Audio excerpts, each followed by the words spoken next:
What up, Kang? Yeah. Welcome back to another episode of Wednesday Night SmackTalk. And we are here on episode 204. Now, last week on 203, we predicted live WrestleMania 38, aka our Kangamania VI. We had 6 matches on that card, so there's no time for me to dilly-dally here. But I will say, I'm going to change it up tonight. Otherwise, this show might be about 40 minutes long with the celebration promos and me going over all the results for all 14 matches of Kangamania. Or WrestleMania, not Kangamania. So, what I'm going to do is simply this. I'm going to make it as short as possible, but it's giving you the results of our match. Not any of the results of WrestleMania. If you wish to do that, you can Google them or watch WrestleMania, as most of you already have. But I will tell you who won our matches and show you their celebrations. So starting out first with the Figgy Memorial Battle Royal. May she rest in peace. Of course, we had the Masked Man. We had the Business Man. We had El Tequila Violente and Morgan. Now, there was supposed to be a 5th man in the match. That 5th man was Bork the Tick. And at Kangamania, a show that's known for its surprises, a show that you should expect, the unexpected. Instead of Bork the Tick coming back for his first ever singles match in 2 years, even though it was a battle royal, it was still like a by himself. He wasn't connected to Lou like he was last time. We had another man come back for the first time in 2 years, and he attacked Bork, laid him out before the match, and took his place. That man, none other than Paul Bram. Now, it remains to be seen whether Paul Bram can win this match. I guess let's find out right now. No, Paul Bram did not win this match. He went 7-7. In fact, he did the worst out of anybody on this card. Well, he tied with a few people, but he tied for the worst on the card. Yep, that's right. But there are people that did better on this card, including the Masked Man, who went 8-6. Just one better, really, but better than Paul Bram. But you are still not the winner, Masked Man. And then we also have somebody who did better than him. That person, Morgan, who went 9-5. That's very respectable. That's a very good amount of matches predicted right. But in this match, it was not enough. Because you see, ladies and gentlemen, Kang Gang, if I will, this match had a winner and another winner. 2 winners that picked the exact same for every match, that promised they would pick the exact same for every match, that promised they would win this match together. Businessman, El Tequila Violente, tag team partners to the grave. And not only did they predict every match the same, win the match, and receive the prize, they predicted the best out of anybody on this show. Well, tied with somebody else that predicted the best, but yes, they predicted the best on the show and won this match. And Businessman, it is now your time to celebrate. Hey everybody, how's it going? It's the Business Man, and I am here to celebrate the Battle Royal win, the Figgy Memorial Battle Royal win for me and my partner El Tequila, who promised we'd go in there and tie and win together, and we will accept our prize together, involving AEW predictions. I don't have cable. I haven't seen a single AEW match, but I can try my best. But that's not what I'm here to talk to you about today. We knew what was happening. We called it, and we went and did it. I'm proud that we did. But there was something bigger than that. There was something that is about to shift the entire focus, the entire frame, the entire mind of the league. Now, at Royal Rumble in 2021, I stepped out onto the stage in the main event for a title match, and I proclaimed the reckoning had come to the KKPL. Well, I'm here today, a year and a half almost removed from that statement. And while waves were made, noise was made, I believe I failed in that task. I believe the reckoning did not come.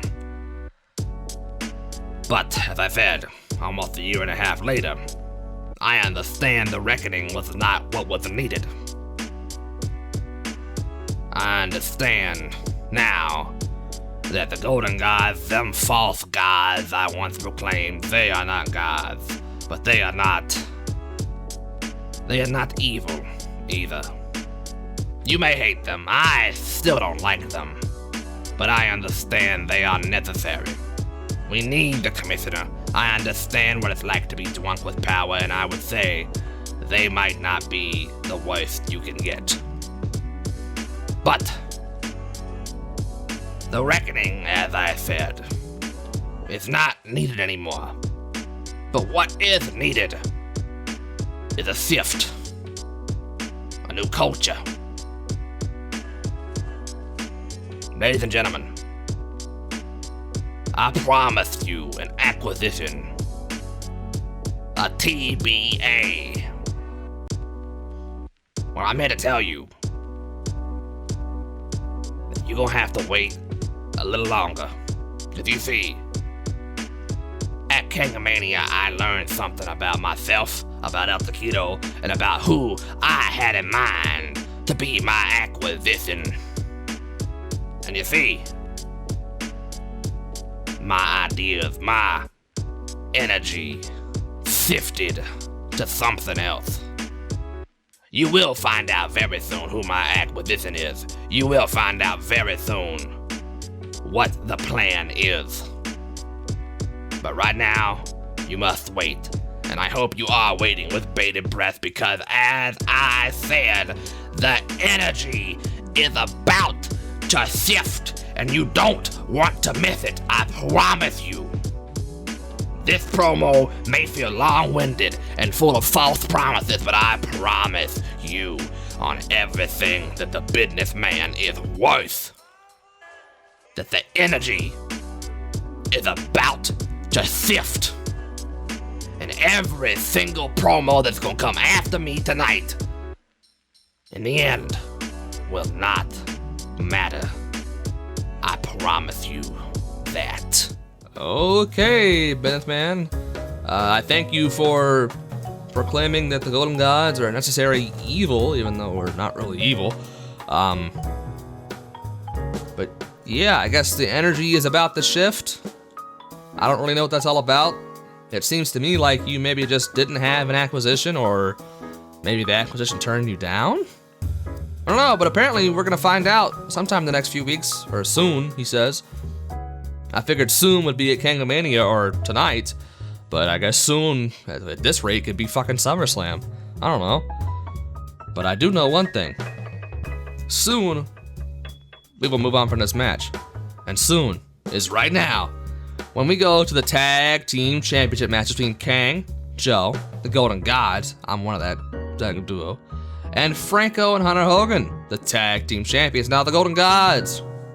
They won the first ever Tag Team Elimination Chamber match to show everyone they were the best tag team in the KKPL, besides, of course, the Tag Team Champions. Franco and Hunter Hogan proved they were the best tag team by beating the Golden Gods twice.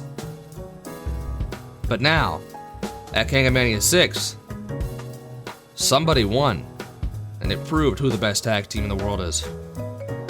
We find out right now. You see, Kang That's me. And Hunter Hogan. That's Hunter Hogan. We both went 10-4 at the show. Very good. That's the second best record. But we washed each other, you know. I went 10-4, Hunter Hogan went 10-4. That's it. You know, that's doesn't matter. What matters is the difference between Joe and Franco. Because I will tell you right now, the difference is 3 matches. One of these men won by 3 matches. Joe, of course, one half of the greatest tag team. Franco, one half of the tag team champions. Franco, who has to look on to facing another Golden God the next night in a triple threat match. Was he looking too far ahead? Or was Joe not ready to face Franco? Of course, Joe was not ready to not face Franco because he went 11-3, tying with the Masked Man and the Business Man and the El Tigre Valente without the Masked Man. Because you know who did tie with the Masked Man? Franco at 8-6. Joe, Kang, 11-3, 10-4, 21-7. Franco, Hunter Hogan, 8-6, 10-4, 18-10. Nah, I almost said 8. I said 18-8. I almost freaked myself out. 18-10 at the show. 3 better than the former tag team champions are me and my tag team partner Joe, the Golden Gods, and now I'll cut it to myself to celebrate. Thank you, Kang, for cutting it to yourself. Yes, it happened. The Golden Gods at Kangamania, my namesake, we, of course, won back our tag team titles, proving once again to the world that even if we slip, even if we trip up, we are still the best in the business, the best in the world at what we do, and that is predicting WWE matches. The cream always rises to the top. We are the cream. No matter how much we fell, losing 2 times to Franco and Hunter Hogan, we just had to crawl back up, prove to ourselves and to everyone else who we were. And we did at Kangamania VI, and we are your current reigning, defending tag team champions, ready to face anybody that wants to step in our way, whether that be the TVD again, Frank and Hunter Hogan yet again, a new tag team, Bork and Lou, anybody, any of them. We're ready. We're willing. We're Gable. No Stevenson. And we will. Even if we lose, we will come back for those tag team titles. We will win back those tag team titles and hold them until we die. Thank you, everyone, for your support. And thank you especially to those who don't like us, because you fuel us more than support ever could. Now, Kang, back to you. Thanks, Kang. What a promo. Now, let's move on to another Golden Gods match. The TV title match, the main event of Night 1 of Kangamania VI. Paul versus Mikey. Now, of course, you know the story. Paul fucked over, won the Royal Rumble. Zach challenged him to a match at Elimination Chamber a month before WrestleMania because he just wanted to get it out of the way. Paul accepted. Brandon cashed in. Paul fucked over. No main event. No title match. Paul challenged Mikey, who was looking for a match. TV Championship. Main event of Night 1. Paul got it. Mikey accepted. Boom, bada, boom, bow. We are here today to tell you. Did Paul succeed in winning a title in the main event of Kangamania? Or did Mikey succeed in yet again defending that TV title that he won from El Taquito, the greatest TV champion in the history of TV titles? Well, as I set the stage so beautifully for you, it seems that neither of these men can win. Neither of these men can lose. And that is what happened at Kangamania, because you see, at Kangamania, tied for worst in the show, I understand, but it did happen. Tied for worst in the show. Paul and Mikey both go 7-7 Not only did they tie, they tied the damn matches at 7 right, 7 wrong. Which means, Paul, despite you not being a loser nor a winner, Mikey is a loser, but yet still somewhat of a winner. Because the champion's advantage tells us that if a tie is to happen, the champion retains. So Mikey, Golden God, after retaining your title, give us a delectable celebratory promo. Hello everybody, it's Mikey Carbs, and I am in a good mood right now. Mostly because I didn't fail at WrestleMania. I tend to have a thing for not doing well at WrestleMania, but I am your current TV champion, and I did that through a tie. So technically, the best way to be champion is I don't have to beat you, you have to beat me. And Paul gave it a good try. He tied with me. Not many people even tie with me, but it doesn't surprise me that Paul would tie because it's Paul and he likes to tie. So I am in a pretty good mood because not only am I guess, technically victorious at Kangamania, I am still your current TV champion. So I won't linger about it. I guess because you guys already kind of knew I was going to win just because it's me. But I'm still excited. So bye-bye. Congratulations to you, Mikey. You have done it yet again, defended your title yet again. And at this rate, you may just surpass El Taquito. But your TV title match was not your only match at Kangamania, because the very next night, in the very first match, you might be the first person to ever go back-to-back. Technically, predicting. Because you had a triple threat match for your 24/7 stream opportunity that you won at day 1 in the tournament. Because you see, Sebi and Franco, they stayed up really long in that 24-hour stream. And they received the opportunity to fight you, to face you, for that 24/7 stream opportunity. Mikey, you've already defended your TV title. Can you defend your opportunity? Let's find out right now. And let's get one man out of the way in this triple threat match. He was seen as the outlier, the outsider, the third wheel, if you might. That man, of course, Sebi!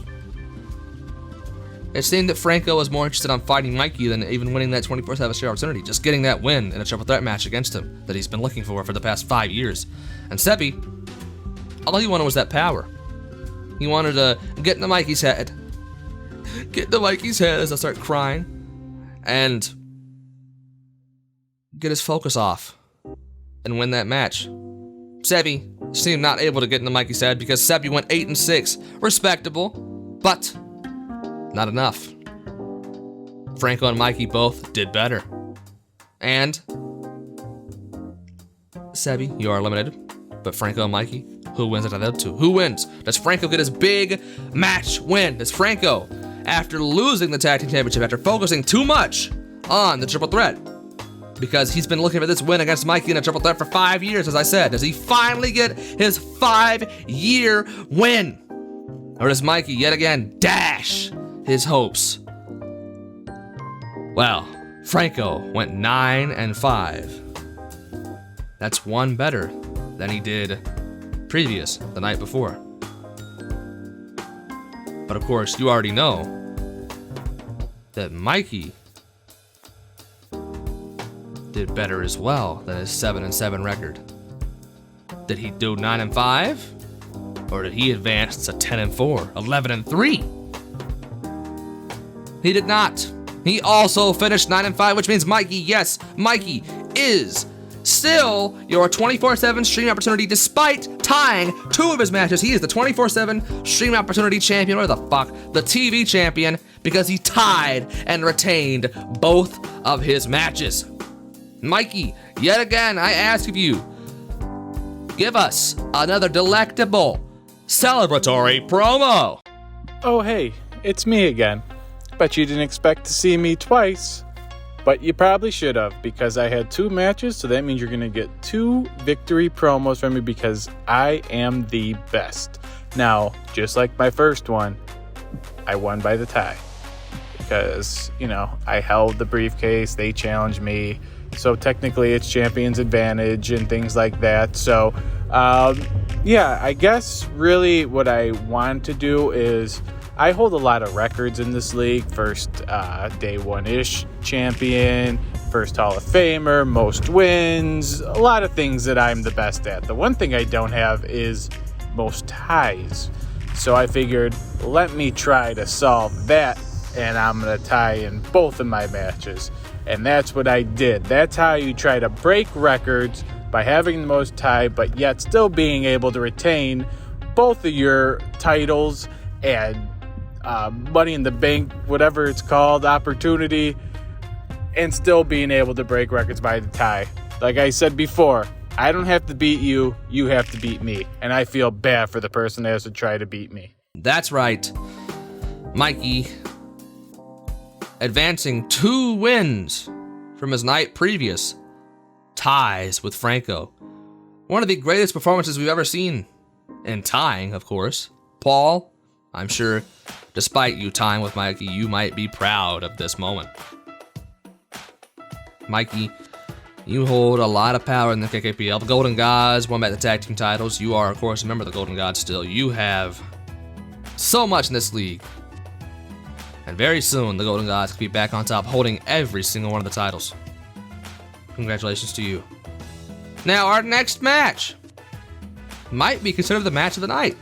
Might be considered the most talked about Kangamania match of all time.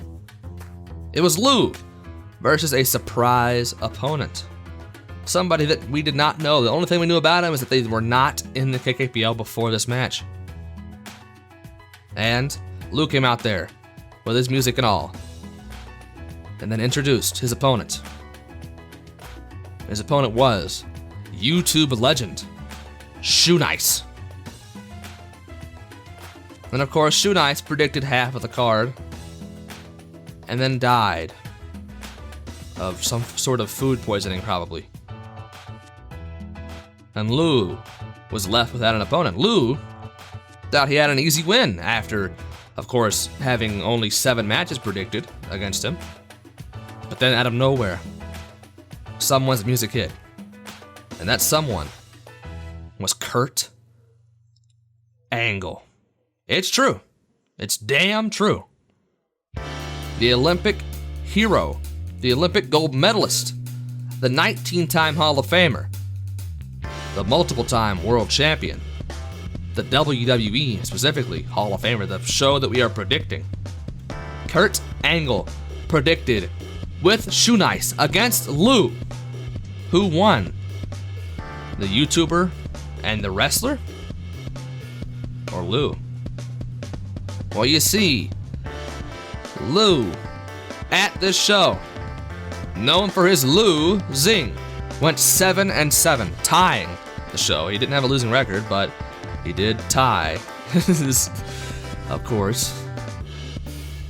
And Shoe Nice and Kurt Angle, known now as Ska, SKA, went 8-6, meaning that yes, 2 people that Lou got on Cameo, one of them not even probably watching wrestling at all, defeated Lou.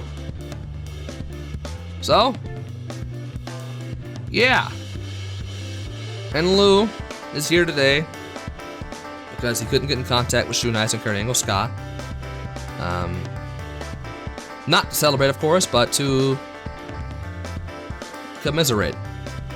Lou, go ahead.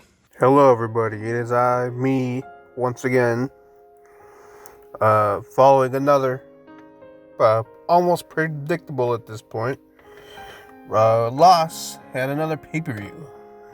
This time at the grandest stage of them all, Kangamania. But it's not all bad. I was in a handicap match, and I don't know if you guys know this or not, but one of the contestants or one of my opponents just so happened to be, an Olympic gold medalist and fucking 19-time Hall of Famer and a multiple-time world champion. So it's not a bad loss. And after all, is it really such a loss when I said I would deliver the most talked about and the most insane Kangamania match of all time? Did I not deliver that? So did I really lose? Yes, I did. I am terribly sorry for you, Lou. I'm sorry that you had to do that promo, and I'm sorry that you lost. But, as you said, you did deliver on the most talked about match in the history of Kangamania.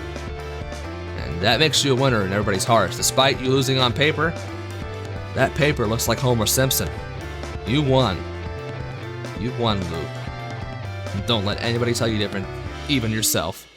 Now, ladies and gentlemen, for our main event, the culmination of a feud that's lasted 2 years.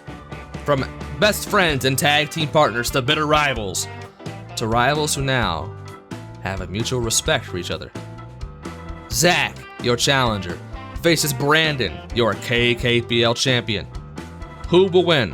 Who will lose? Who will be the most epic boy? And who will shake the other's hand? Let's find out right now. At this show, neither man did the best. Neither man did the worst. They were somewhere in the middle. At this show, the challenger went 8-6. That's Zach. And the champion at the show, keep in mind, has to be 7-7. Otherwise, he retains. But he did not want to see a tie at 8-6. No. Brandon, your champion, went 9-5. Meaning, after all is said and done, after all 14 matches predicted, after all probably 100 matches predicted in this feud, the most epic boy, the man that came out on top, is none other than VBSW. Brandon, go ahead, take the stage. Hey guys, BSW Vlogs 2 here, and I fucking did it, boys. Yes, Zach, we went to war, and I barely made it out, so you earned my respect. But I'm still the KKPL champion. I was the better man, but that's not discrediting anything you did, champ. You're a champion in your own right, buddy. But now, what's the future hold? I guess we'll have to find out and see as we continue the BSW era. Number one.